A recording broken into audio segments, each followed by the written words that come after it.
வணக்கம். இது உங்கள் எஸ்வி வாய்ஸ். புதுசா ஆரம்பிச்சிருக்கிற சேனல். நான் ஒரு மேத் டீச்சர்.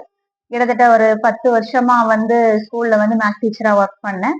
இப்போ புதுசா ஒரு லேர்னிங் சென்டர் வச்சு ரன் பண்ணிக்கிட்டு வரேன். நம்மளுடைய சென்டர் நேம் சர்வ வித்யா லேர்னிங் சென்டர். டீச்சர்னா என்ன பண்ணுவாங்க?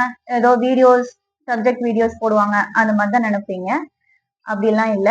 ஏன்னா சப்ஜெக்டையும் தாண்டி ஸ்டூடெண்ட்ஸ் கத்துக்க வேண்டிய விஷயங்கள் நிறைய இருக்கு. ஸோ எல்லா வீடியோஸுமே நம்மளுடைய சேனல்ல வரும். நம்மளுடைய வீடியோஸை நீங்க தொடர்ந்து பாருங்க. இதை யூஸ் பண்ணிக்கோங்க. இப்போ ஒரு சின்ன ஒரு மோட்டிவேஷனல் ஸ்டோரியோட நம்மளோட ஜேர்னியை ஸ்டார்ட் பண்ணலாம். ஓகே. ஒரு கிராமத்துல ஏழை விவசாயி ஒருத்தர் வாழ்ந்துட்டு வந்தார்.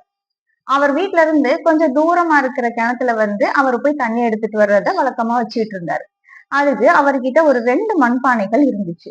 அது அவர் என்ன பண்ணுவாருன்னா, ஒரு கம்பை எடுத்து இந்த பக்கம் ஒரு மண்பானை, அந்த பக்கம் ஒரு மண்பானை கட்டி டெய்லியுமே போய் அந்த கிணத்துல போய் தண்ணி எடுத்துட்டு வருவாரு. அந்த மாதிரி வந்துகிட்டு இருக்கும்போது ஒரு நாள் என்ன ஆச்சுன்னா, ஒரு பானை லைட்டா உடைஞ்சு போச்சு. நம்ம உடைஞ்சு போனா என்ன பண்ணுவோம்? தூக்கி போடுவோம். ஆனா அவர் என்ன பண்ணல, அந்த பானையை அவரு தூக்கி போடல. அதையும் என்ன பண்ணிக்கிட்டாரு, அந்த பானையை எடுத்துட்டு போய் டெய்லியுமே தண்ணி எடுத்துட்டு வருவாரு.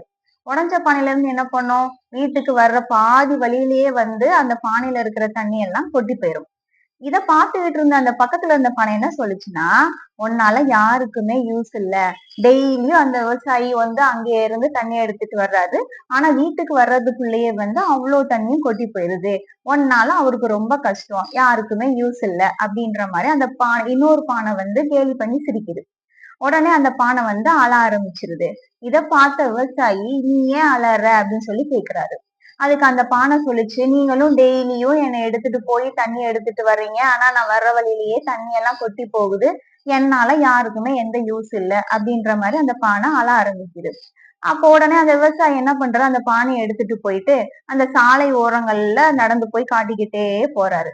அந்த சாலை ஓரங்கள்ல எல்லாமே ஒரு அழகழகான பூக்கள் உள்ள செடிகள் அழகா பூத்து இருக்குது. அப்போ இந்த செடி எல்லாம் நீ பாத்தியா அப்படின்னு சொல்லிட்டு அந்த விவசாயி கேக்குறாரு. உடனே அந்த பானை, ஆமா பாக்குறேன், நல்லாதான் இருக்கு, அதனால என்ன இப்போ அப்படின்னா, இந்த செடிகள்லாம் இப்ப இவ்வளவு அழகா பூக்கள் பூத்து குலுங்குறதுக்கு காரணமே நீதான் அப்படின்ற மாதிரி அந்த விவசாயி சொல்றாரு. என்ன சொல்றீங்க? நான் எப்படி காரணமா இருக்க முடியும் அப்படின்ற மாதிரி அந்த பானை கேக்குது. அப்போ அவரு சொல்றாரு, நான் டெய்லி உன்னைய எடுத்துட்டு வர்ற வழியில உன் சைடு இருக்கிற இடத்துல சின்ன சின்ன செடிகள்லாம் நட்டு வச்சேன். உன்கிட்ட இருந்து நான் தண்ணி எடுத்துட்டு வரும்போது அதுல சிந்துற தண்ணி எல்லாம் அந்த செடிகள் மேல பட்டு பட்டு இப்ப அழகா அது வளர்ந்து அழகழகான பூக்கள் எல்லாம் கொடுத்து இப்போ இந்த சாலையே பார்த்தேன்னா அவ்வளோ அழகா காட்சி அளிக்குது அப்படின்ற மாதிரி அந்த விவசாயி சொல்றாரு. இதை கேட்ட உடனே அந்த பானைக்கு அவ்வளோ சந்தோஷம் ஆயிடுச்சு. இது மாதிரிதாங்க எல்லாருக்குள்ளயுமே ஒரு திறமை ஒளிஞ்சிட்டே இருக்கும். நமக்கு எதுவுமே தெரியாது, நம்ம எதுக்குமே யூஸ் இல்ல அப்படின்ற மாதிரி நம்மள அண்டர் எஸ்டிமேட் பண்ணவே கூடாது. எல்லாருக்கிட்டையுமே ஒரு திறமை ஒளிஞ்சிட்டு தான் இருக்கும். அதை நீங்க வெளிக்கொண்டு அதை கரெக்டா யூஸ் பண்ணீங்கன்னா நீங்க லைஃப்ல எப்பவுமே உங்களுக்கு சக்சஸ் தான். ஸோ எல்லாருமே உங்களோட திறமையை வெளிக்கொண்டு வாங்க, சக்சஸ் பண்ணுங்க. All the best every one. Good luck. Thank you. நன்றி.